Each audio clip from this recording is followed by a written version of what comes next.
হরহামেশাই আমরা নেহেরি, হালিম ইত্যাদি খেয়ে থাকি। আর রমজান এলে তো কথাই নেই, হালিম নেহেরি আমরা খুবই পছন্দ করে থাকি। আসসালামু আলাইকুম ভিউয়ার্স, ইটস অ্যান্ড ট্রেডস থেকে ইমা জাহান। রমজান মোবারক। আজকে নিয়ে এসেছি পাকিস্তানি স্টাইলে দারুণ মজার একটা নেহেরির রেসিপি। এই নেহেরিটা একদমই অথেন্টিক। ভিডিওটি পুরোপুরি দেখা অনুরোধ রইল, না হলে অথেন্টিক রেসিপির স্বাদ আপনারা পাবেন না। নেহেরি তৈরির জন্য প্রথমে নিয়ে নিচ্ছি কিছু মশলা। এখানে রয়েছে 6-7টা এলাচি, 3টা স্টার মশলা, 1 টেবিল চামচ কালো গোলমরিচ এবং 1.5 চা চামচ জিরা, 1.5 চা চামচ ধনিয়া, 1 চা চামচ মৌরি, 2টো বড় এলাচ, 3টা দারচিনি, তেজপাতা। মশলাগুলো একটা পাতলা কাপড়ে আমি নিয়ে নিচ্ছি। এগুলো একটা পুটলি তৈরি করব। পুটলি তৈরি করে ভালো করে দেখেন এইভাবে করে পেঁচিয়ে নিয়েছি আমি। এখানে আমি নিয়েছি প্রায় 2 কেজির মতো গরুর পায়া বা নলা, যে যেটাই বলেন। এটা ভালো করে ধুয়ে পরিষ্কার করে নিয়েছি। এখানে আমি পর্যাপ্ত পরিমাণ পানি দিয়ে দিব। এই পানি দিয়ে দিচ্ছি 1.5 চা চামচ লবণ। এই লবণটা দিয়ে চুলো চাপিয়ে দিচ্ছি। এক পর্যায়ে দেখবেন এভাবে ফেনা ফেনা উঠে যাবে। অবশ্যই ফেনাগুলো তুলে ফেলতে হবে। যতক্ষণ পর্যন্ত কালো কালো ফেনাগুলো থাকবে, এগুলো আপনারা আস্তে আস্তে করে এভাবে একটা চামিচের সাহায্যে তুলে ফেলবেন। তার আগে কোনো মশলা অ্যাড করা যাবে না।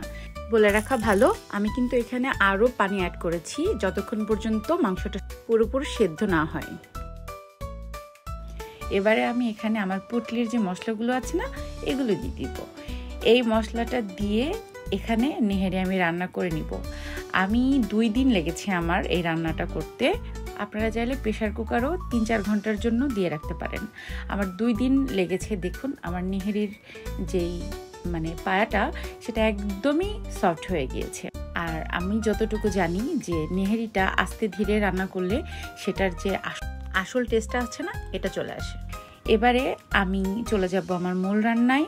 একটা প্যানে এখানে আমি প্রায় 1 কাপের মতো ঘি দিয়ে দিয়েছি। ঘিটা মেল্ট করে আমি এখানে দিয়ে দিব 1.5 কাপ পেঁয়াজ কুচি।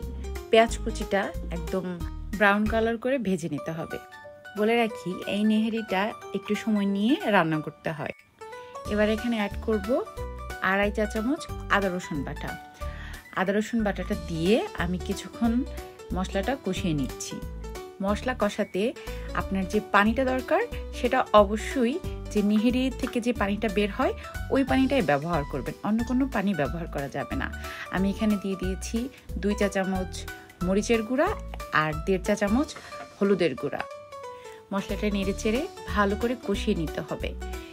আর মাঝে মাঝে যে পানিটা অ্যাড করেছি, সেটা হচ্ছে ওই যে নেহেরির মধ্যে যে ঝোলগুলো রয়েছে না, ওইটা দিয়ে। এবারে অ্যাড করব আসল মশলা। এখানে রয়েছে 1 চা চামচ গোলমরিচ, 1 চা চামচ গরম মশলার গুঁড়া, 1.5 চা চামচ জিরার গুঁড়া আর 1.5 চা চামচ ধনিয়ার গুঁড়া। এটা একদম ইনস্ট্যান্ট, একটু হালকা করে টেলে তারপরে হচ্ছে গুঁড়ো করে সঙ্গে সঙ্গে অ্যাড করতে হবে, না হলে কিন্তু অরিজিনাল যেই ফ্লেভারটা এটা পাবেন না। অ্যাড করছি ফেটে রাখা 1 কাপ টক দই। এই মশলাগুলো এবং টক দই দিয়ে ভালো করে কষিয়ে নিতে হবে। টক দই থেকে যে পানিটা চলে আসবে, এটা দিয়েই মোটামুটি ভালো করে কষিয়ে নিতে হবে। ও আরেকটা কথা বলে রাখছি, সেটা হচ্ছে গোলমরিচ খুব বেশি ব্যবহার করা যাবে না, তাহলে কিন্তু কালারটা ডিসকালার হয়ে যাবে। আর খেয়াল রাখবেন পাতিলের তলায় যেন মশলাগুলো না লেগে যায়। মশলাটা ভালো করে কষিয়ে আমি এখানে আস্তে করে ছেঁকে আমার যে নেহেরিগুলো ছিল ওগুলো দিয়ে দিয়েছি। এটা দিয়ে হালকা হাতে নাড়তে হবে যেন হাড্ডি থেকে মাংসগুলো পুরোপুরি খুলে না যায়। দেখুন আমার এটা এত সুন্দর করে নরম হয়েছে, প্রায় খুলে গিয়েছে। এবারে কিছুক্ষণ কষানোর পরে আমি এখানে যে আমার আগে নেহেরির যে ঝোলটা ছিল, ওটাই অ্যাড করেছি। আমার বাড়তি কোনো পানি দেওয়ার প্রয়োজন পড়েনি। আপনাদের যদি আরও বেশি পানির প্রয়োজন হয়, তাহলে আপনারা অ্যাড করতে পারেন এবং অবশ্যই এখানে গরম পানিটা অ্যাড করবেন। এটাকে ভালো করে আমি ফুটিয়ে নিচ্ছি। যতটুকু আমার ঝোল দরকার ততটুকু আমি নিয়ে নিচ্ছি। পর্যাপ্ত পরিমাণ ঝোল রেখে এরপরে আমি এটাকে প্রায় 20 মিনিটের মতো হালকা আঁচে রেখে দিয়েছি। দেখুন খুব সুন্দর তেলটা ভেসে উঠেছে। এবার একটু সার্ভ করে নিচ্ছি। দেখুন ডেকোরেশনটা, খুব বেশি ডেকোরেশন আমি করিনি। আপনারা চাইলে এখানে ধনিয়া পাতা আরও সালাদ অ্যাড করে অবশ্যই পরিবেশন করতে পারেন। আমি শিওর বাসায় মেহমান আসলে এরকম একটা রেসিপি করে যদি আপনার ফ্যামিলিকে দিতে পারেন, আমার মনে হয় খুব খুশি হয়ে যাবে। তো আমার রেসিপিটা কেমন লেগেছে অবশ্যই কমেন্ট করে জানাবেন। ভিডিওটি ভালো লাগলে লাইক, কমেন্ট এবং শেয়ার করে রেখে দিবেন আপনার টাইম লাইনে। যে যেখান থেকে দেখছেন সবাইকে অসংখ্য ধন্যবাদ আমার রেসিপিটি দেখার জন্য। সবাই ভালো থাকবেন, সুস্থ থাকবেন। আর একটা কথা, দয়া করে কেউ খাবার অপচয় করবেন না, কারণ প্রতিদিন অনেক মানুষ না খেয়ে থাকে। আজ এই পর্যন্তই। আসসালামু আলাইকুম।